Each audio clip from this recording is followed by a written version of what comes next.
ஓம் திருமுருகன் பூண்டிவாழ்குமரனுக்கு அரகரோகர.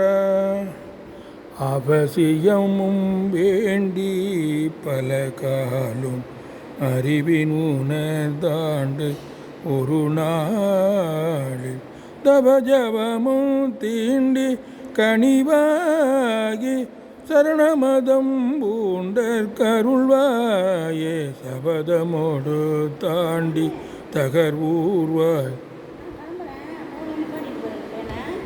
சடுசமயம் காண்டற் அறியானே சிவகுமரன் பீண்டி பெயரானே திருமுருகன் பூண்டி பெருமாளே தவஜபமும் தீண்டி கனிவாயி சரணமதம் பூண்ட கருள்வாயே திருமுருகன் பூண்டி பெருமாளே.